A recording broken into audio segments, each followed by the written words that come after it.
के पेरेंट्स हमारे CSR से बसें लगी हुई है आसपास के गांवों के बच्चों को पढ़ाने के लिए।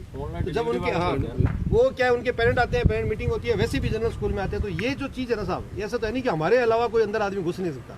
तो उस नज़र से ऑफिस टाइम में आते हैं, बाकी रात को तो कोई नहीं घुसते। तो मान लो साहब 4 बजे कोई घुस गया, या तो यहाँ ये होना भी 4 बजे घुसा है, वो बाहर नहीं निकल रहा तो अलग बात है। 4 बजे घुस गया, वो रुक गया रात को, और सुबह चोरी करके आराम से निकल जाए। तो रात को रुक गया तो फिर आप देखेंगे उस दिन चोरी हुई है, उस दिन रुका कौन कौन है। वही तो कह रहे हैं, वो तो आप भी तो सहयोग करोगे ना, हमारे अकेले सहयोग तो करोगे भाई। आपके CCTV कैमरे लगे हैं, वो भी CCTV कैमरे जो लगे हैं उसमें बकायदा फुटेज आई हुई है, स्पष्ट है, वो हमने आपको प्रोवाइड करा दी था। उसमें आए हुए मैं ये कह रहा हूँ 30-40 आदमियों से पूछताछ करनी भी बताई है, मैंने इनको पूछा है मैं क्या है, और भी अभी आपका जगह देखते हैं, मौका देखते हैं और उपाय भी करेंगे कुछ। निवेदन ये है कि साहब मेरा निवेदन देखो साहब, हमारा हम कर्मचारी हैं, 1 मिनट रुको, कर्मचारी आदमी साहब हमारी शिफ्टों में ड्यूटी लगती है, जैसे मेरी नाइट भी लगी। आपको इसमें एक मैं एक्सीडेंट सुनाता हूँ साहब।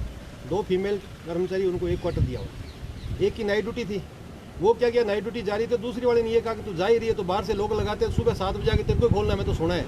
वो ड्यूटी चली गई, उन चोरों ने क्या किया, उस ताले उस लोग को तोड़ दिया। तोड़ा तो आगे फीमेल कर्मचारी थी, जैसे शोर मचाया वो भागे। ये तो चलो शोर मचाया भागे, अगर वो आइडेंटिफाई कर लेती, कल को चोर आइडेंटिफाई के केस में उसके मार देते, वो मर जाती साहब। ये कैजुअलिटी का जो डर है ना साहब, हमारा सबसे बड़ी शंका इस बात की कि आज हमारे आज अब देखो, अब 350-400 लोगों की चुनाव में ड्यूटी लगी साहब। उसके जो चुनाव में ड्यूटी लगी वो चुनाव के, लेकिन उनकी ड्यूटी हम लोगों को देखनी पड़ती है, एक्स्ट्रा ड्यूटी। आज हमारी कॉलोनी में कोई भी नहीं है, मतलब आज 70% लोग आउट हो है। आज इस दौरान हमारा परिवार सुरक्षित का है साहब, कल को इस तरह की कैजुअलिटी हो जाए, हम डर से बात किया। अभी आपके देख एक आदमी मेरे साथ आओ, पहले आपके कॉलोनी देख कर आते हैं। कॉलोनी ले जाओ साहब, जानकार है एक आदमी कोई नहीं आप भी चलो, आपसे सलाम मशवरा चलो।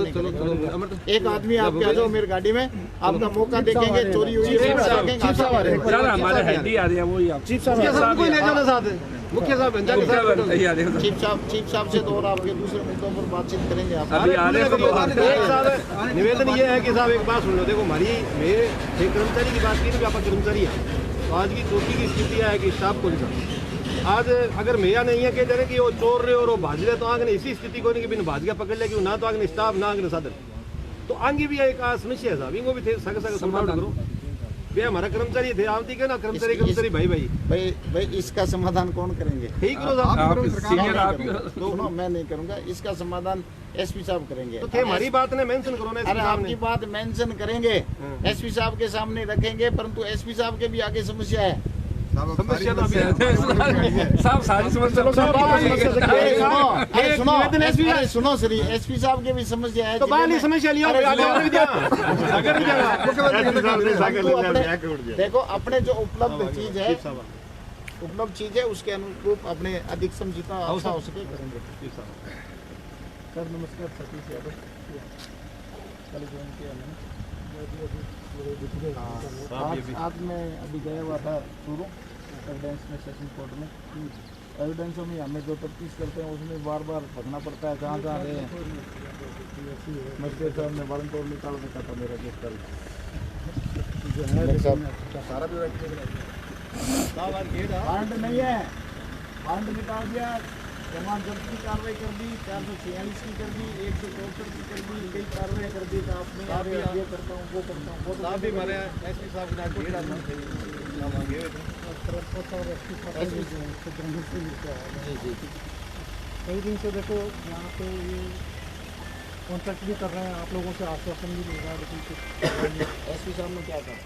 SP साहब ने तो आपके लिए आप ही को इन्फॉर्म किया होगा कि मैं उनको कहता हूँ। मैं चोर होता है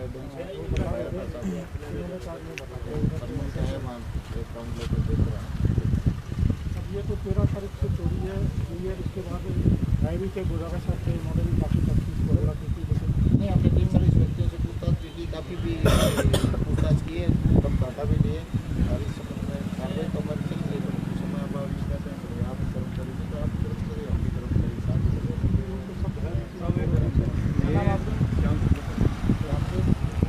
मेरा निवेदन था ये 7 तारीख को यानी आज परेशान हो गया तुम्हारे को बीच में जाएंगे कि आया माँ मांगते हो कि मैंने टाइम दो एक बार, तो माँ 15 दिन को टाइम मांगे, मैं 25 दिन को टाइम 25 से 19 तारीख ने हमारी खत्म हुई। 19 तारीख ने नहीं बात से कौन बैठ सका कि आपने जिले में धारा 144 दी, तो मैं 26 तारीख में क्यों, तो मैं आके ला रहा कि मैं तो पुलिस ने पहले दिन शो करना रहा कि आज तो लास्ट स्टेप है साहब, और मैं आके तो साहब हमारी लापरवाही पालो जी कि पहली हमारी चोरी हुई बीत अगर मैं बैठ लेता तो हो सके मैं चोर पकड़े जाता तो बाकी चोरी बाद में मुझे ग्रुप वही है साहब, अगर हो सके बाद में ना हो और मारी देती। CCTV फुटेज वगैरह भी आपको करवाते हैं उसी दिन दे दी साहब, मैं तो कहा रात में अगर कॉल डिटेल उस सब भी टाइम की निकल जाती तो उसके साथ बाकी रात में क्यों बोली वो डाटा लिया हुआ है, लेकिन उसको करने के लिए टाइम चाहिए, उसके छंटने के लिए बहुत लंबा छोड़ा, क्योंकि उस टाइम में रात के टाइम है ना बहुत फोन आई है, बहुत फोन होते हैं, मतलब उनकी संख्या है वो लाखों में है, उनमें से किसी नंबर को वेरीफाई करना बहुत मुश्किल काम है, टाइम लगता है। रात को 2:30 बजे तो इतने हाँ आप देखो एक में बहुत ज्यादा होते हैं रात की टाइम। एक रात के 2:30 बजे उसका बाद दिखा देते हैं आपको टावर जो वो तो कितने 5 कितने नंबर किलोमीटर में पता लग जाएगा। जितना है मतलब सब कर लो थोड़ा 1000 है 2000 है 10,000 है लाखों में, लेकिन उन नंबरों को सर्च करने में ना उनमें से नंबर निकालना आपको टाइम लगता है। आई बात महीने पहला के हिसाब से टाइम लगे, आई बात महीने पहला के एक महीना बोला जो एक साल पहले चोरी 50 लाख रुपए की रेंज में थी वो कम नहीं थी, हमारे लिए 50 लाख बहुत महंगा। एक साल पहले वही सब 5 ग्राम लाखों चोरी को नहीं साहब पूरा मतलब शरिया में लोग देखते हैं ज़्यादा टाइम हो गया, वही टाइम ज़्यादा हो गया। एक बार मौका देख कर आते हैं क्या कर सकते हैं, हमको लगातार ये इंक्वायरी करने को वो तो आप साहब से निवेदन करते हैं जब पता लगा तो आगे से बंदा सीधा